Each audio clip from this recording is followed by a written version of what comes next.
It started as just another children's television show. Bright colors, playful music, and a host so charming that kids couldn't look away. Mr. Robin's Playhouse aired only once a week for a single hour, yet it captivated young minds like nothing before. Children would sit motionless, their eyes locked onto the screen, entranced as if the world outside no longer existed. At first, parents dismissed it as just another addictive kids program. But soon, they began to notice something strange, something unsettling. Their children were too focused, too absorbed. They barely blinked while watching, and when the episode ended, they would sit in silence, as if waking from a trance. Then came the nightmares. The children spoke of him, Mr. Robin. The friendly, comedic host of the show now haunted their dreams. But in their minds, he wasn't the same jolly character they adored on screen. No, in their dreams, Mr. Robin was something else. A tall, dark, slender figure, his face obscured by flickering shadows. He carried a polished black walking stick in his right hand, and atop his head sat a tattered top hat. In their dreams, Mr. Robin would take them to the beyond. It was a place within the show, a whimsical world of endless candy and laughter. But in their nightmares, the beyond was something far more sinister. The children whispered about dark corridors stretching endlessly, about eerie whispers in the wind, and a suffocating sense of being watched. Mr. Robin would hold out his hand, his voice smooth and inviting. "Come with me, and I'll bring you candy." At first, parents believed the nightmares would stop if they simply kept their children from watching the show. But that's when the real horror began. Mr. Robin didn't stay on the screen. The children began to see him everywhere. In the corners of their bedrooms, lurking in the dim glow of a night light, standing at the edge of the playground, watching, appearing in the reflections of classroom windows. And at night, as they tried to sleep, he would whisper softly into their ears, "Come with me, and I'll bring you candy." Then the first child went missing. His parents searched frantically, calling his name through the empty streets. The authorities scoured the area, but there was no trace of him. Only his abandoned school bag, lying in the dirt near an old, run-down building. A forgotten unit, a rusted door. When the officers arrived, they hesitated before stepping inside. Dust coated the floor, the air thick with the scent of decay. And at the far end of the room, humming softly in the darkness, sat an old television, flickering with static. The static crackled through the dimly lit room, casting eerie shadows against the walls. The officers exchanged uneasy glances as they stepped further inside. Dust motes floated in the stagnant air, disturbed only by their hesitant movements. The set looked abandoned, but something about it felt wrong, like it was waiting. One of the officers, Detective Carter, approached the television.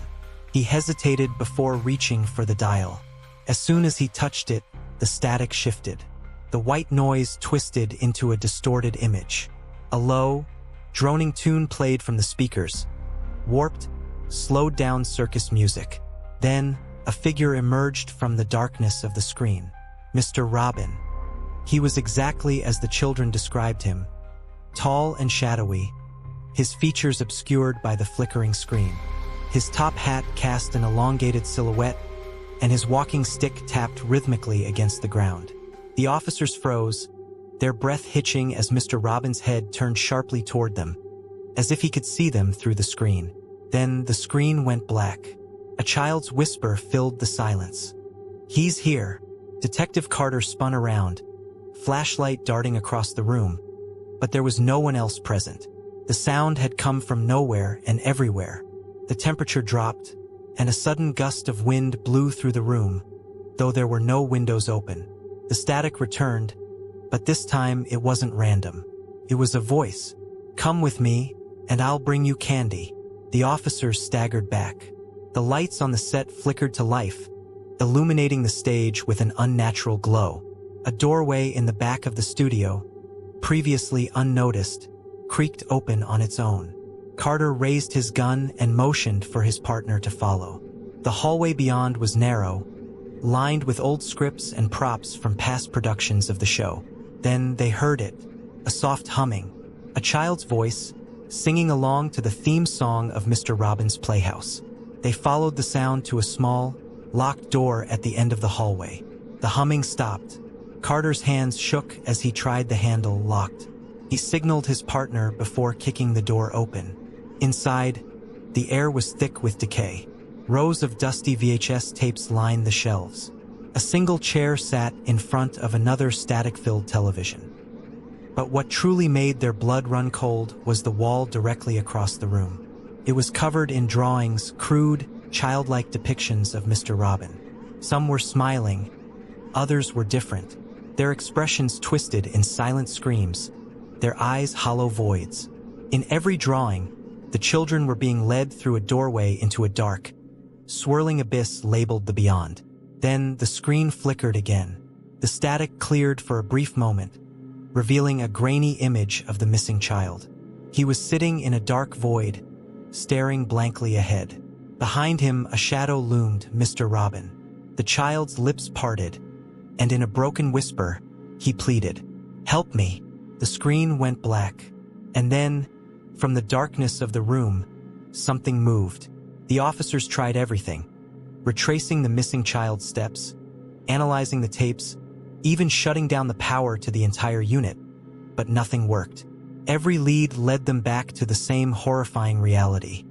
Mr. Robin wasn't just a character. He was something else, something beyond their understanding. Despite the investigations, the missing child was never found. More children continued to vanish, their last known activity always tied to Mr. Robin's Playhouse. Authorities made a final decision. The show was removed from all broadcasting networks, and every copy of its recordings was destroyed.